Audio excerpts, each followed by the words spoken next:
Cabinet హోదాలోకి mega brothers Nagababu గారు ఎందుకండి నేను అయ్యేదే పోయేదే ఏమన్నానా ఇంట్లో ముసుగేసుకోమనుకునేవాడికి క్యాబినెట్ రాజకీయాలు ఇస్తేనేమి లేకపోతే ఏదో ఒకటి ఇచ్చారు కదా ఒకటి ఉంటే పోలే అట్లా ముసుగేసుకొనన్నా ఇంట్లో ఉంటే అదొక గౌరవం.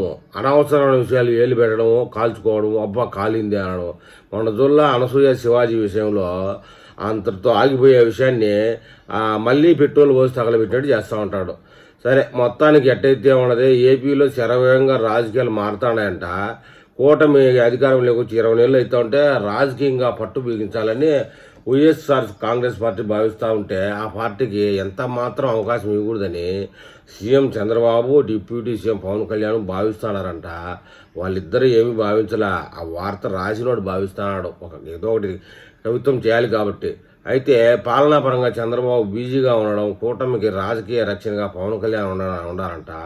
అందుకే విదేశీ పర్యటనలతో ఫుల్లు పెట్టుబడులు, అన్వేషణ, అమరావతి రాజధాని నిర్మాణం, పోలవరం వంటి అంశాలపై ఫుల్ ఫోకస్ పెట్టారు. ఇది నిజమే.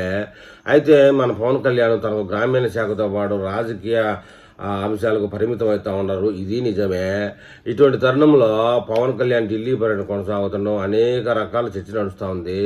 ఈరోజు కేంద్ర హోంశాఖ మంత్రి అమిత్ షాతో పాటు రైల్వే శాఖ మంత్రి వైష్ణవ్ను కలుసుకున్నారు. సరే బాగానే ఉంది.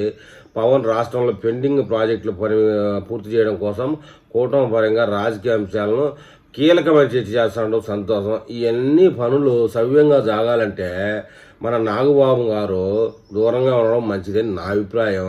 మరి ప్రజల అభిప్రాయం కామెంట్ రూపంలో తెలపండి. సరే 4 రాజ్యసభలో పదవులు ఖాళీగా ఉన్నాయంట. ఈ ఏడాది జూన్లో ఏపీ నుంచి 4 రాజ్యసభ స్థానాలు ఖాళీ అవుతాయి. అయితే ఆ 4 స్థానాలు టీడీపీ కూటమికే దక్కుతాయి. గతంలో 2 సార్లు రాజ్యసభ పదవుల్లో ఖాళీ ఏర్పడింది. టీడీపీతో పాటు బీజేపీ ఆ పదవులను దక్కించుకుంది. జనసేనకు మొనిచేయి చూపించింది. వివిధ సమీకరణలో భాగంగా ఛాన్స్ లేకుండా పోయింది. జనసేనకు ఇంతవరకు రాజ్యసభ ప్రాతినిధ్యం లేదు.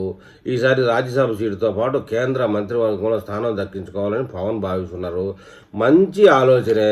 ప్రస్తుతం ఢిల్లీ పర్యటనలో ఉన్న పవన్ కేంద్ర హోంశాఖ మంత్రి అమిత్ షాతో ఇదే విషయం చర్చిస్తారని తెలుస్తూ ఉంది. మంచిదే. రాజ్యసభ పదవితో పాటు కేంద్ర మంత్రి పదవికి తమ పార్టీకి ఇవ్వాలన్న ప్రతిపాదన పెట్టినట్టు సమాచారం. ఇది వాస్తవమే అయినప్పటికీ ఆ మంత్రి పదవి నాగబాబుకే వస్తుంది, ఆ క్యాబినెట్ హోదా నాగబాబుకే వస్తుందని వార్తలు అయితే వైరల్ అవుతూ ఉన్నాయి.